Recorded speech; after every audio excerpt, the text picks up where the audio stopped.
Part 6, August. Chapter 82, North Pole.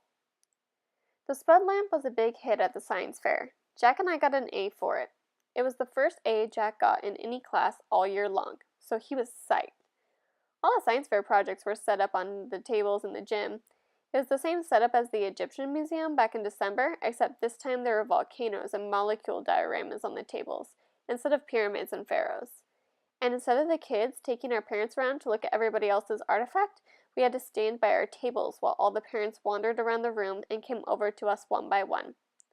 Here's the math on that.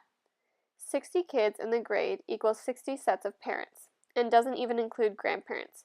So that's a minimum of 120 pairs of eyes that find their way over to me.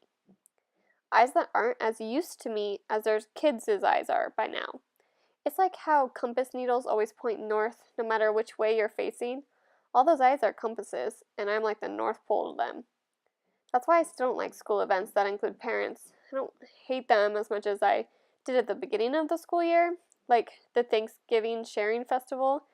That was the worst one, I think. That was the first time I had to face the parents all at once.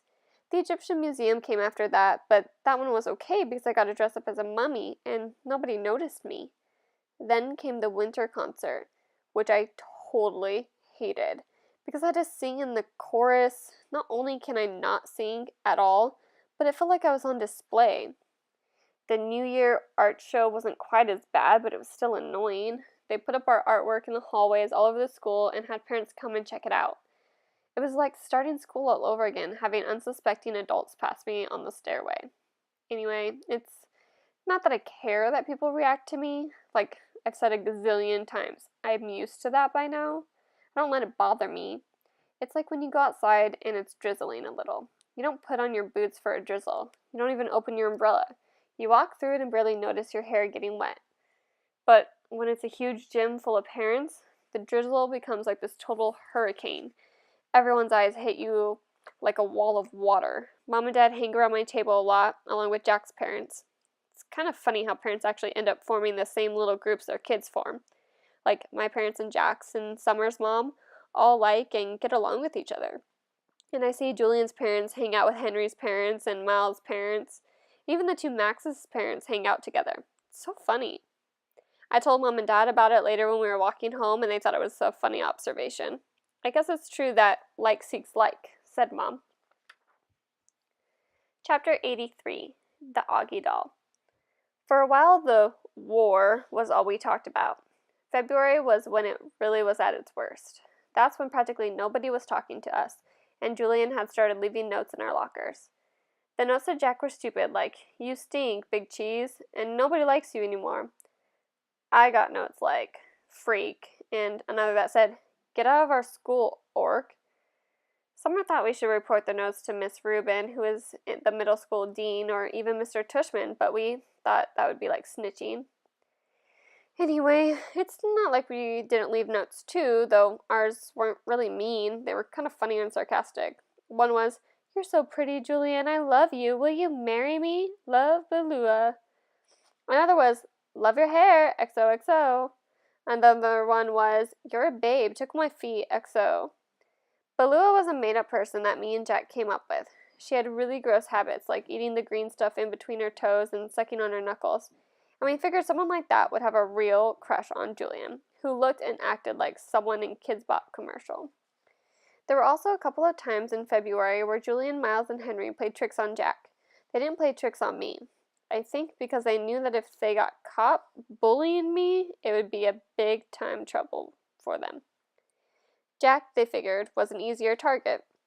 So one time they stole his gym shorts and played monkey in the middle with them in the locker room.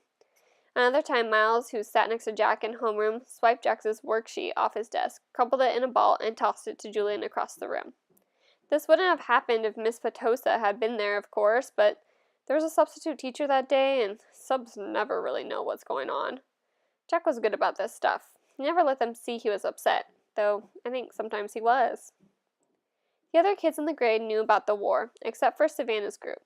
The girls were neutral at first, but by March they were getting sick of it. and so were some of the boys, like another time when Julian was dumping some pencil sharpener shavings into Jack's backpack. Amos, who was usually tight with them, grabbed the backpack out of Julian's hands and returned it to Jack. I was starting to feel like the majority of the boys weren't buying into Julian anymore. Then a few weeks ago, Julian started spreading this ridiculous rumor that Jack had hired some hitman to get him and Miles and Henry. This lie was so pathetic that people were actually laughing about him behind his back. At that point, any boys who had still been on his side now jumped ship and were clearly neutral. So by the end of March, only Miles and Henry were on Julian's side, and I think even they were getting tired of the war by then. Pretty sure everyone stopped playing the plague game behind my back, too. No one really cringes if I bump into them anymore, and people borrow my pencils without acting like they have pencil cooties. People even joke around with me now sometimes. Like, the other day, I saw Maya writing a note to Ellie on a piece of Ugly Doll stationery. And I don't know why, but I just kind of randomly said, "Did you know the guy who created the Ugly Dolls based them on me?" Maya looked at me with her eyes wide open like she totally believed me. Then when she realized I was only kidding, she thought it was the funniest thing in the world. "You are so funny, August," she said. And then she told Ellie and some of the other girls what I just said, and they all thought it was funny too. Like, at first they were shocked, but then when they saw I was laughing about it, they knew it was okay to laugh about it too. And the next day, I found a little Ugly Doll keychain sitting at my chair with a nice little note from Maya that said, "For the nicest Augie doll in the world, XO, Maya." 6 months ago, stuff like that would never have happened, but now it happens more and more. Also, people have been really nice about the hearing aids I started wearing. Chapter 84, Lobot. Ever since I was little, the doctors told my parents that someday I'd need hearing aids. I don't know why this always freaked me out a bit, but maybe because anything to do with my ears bothers me a lot. My hearing was getting worse, but I hadn't told anyone about it. The ocean sound that was always in my head had been getting louder. It was drowning out people's voices. Like I was underwater. I couldn't hear teachers if I sat in the back of the class, but I knew if I told Mom and Dad about it, I'd end up with hearing aids, and I was hoping I could make it through the 5th grade without having that happen. But then, in my annual checkup in October, I flunked the audiology test, and the doctor was like, "Dude, it's time." And he sent me to the special ear doctor who took impressions of my ears. Out of all my features, my ears are the ones I hate the most. They're like tiny closed fists on the side of my face. They're too low on my head, too. They look like squash pieces of pizza dough sticking out from the top of my neck or something. Okay, maybe I'm exaggerating a little, but I really hate them. When the ear doctor first pulled the hearing aids out for me, and Mom took a look at them, I groaned. "I'm not wearing that thing," I announced, folding my arms in front of me. "I know they probably look kind of big," said the ear doctor, "but we had to attach them to the headband because we had no other way of making them so they'd stay in your ears." See, normal hearing aids usually have a part that wraps around the outer ear to hold the inner bud in place, but in my case, since I don't have outer ears, they had to put the earbuds on this heavy-duty headband that was supposed to wrap around the back of my head. "I can't wear that, Mom," I whined. "You'll hardly notice them," said Mom, trying to be cheerful. "They'll look like headphones." "Headphones? Look at them, Mom," I said angrily. "I'll look like Lobot." "Which one is Lobot?" said Mom calmly. "Lobot?" The ear doctor smiled as he looked at the headphones and made some adjustments. "The Empire Strikes Back? The bald guy with the cool bionic radio transmitter thing that wraps around the back of his skull?" "I'm drawing a blank," said Mom. "You know Star Wars stuff?" I asked the ear doctor. "No Star Wars stuff," he answered, slipping the thing over my head. "I practically invented Star Wars stuff." He leaned back in his chair to see how the headband fit and took it off again. "Now, Augie, I want to explain what all this is," he said, pointing to the different parts of one of the hearing aids. "This curved piece of plastic over here connects to the tubing on the ear mold. That's why we took those impressions back in December, so that this part that goes into your ear fits nice and snug. This part here is called the tone hook, okay? And this thing is the special part we've attached to the cradle here."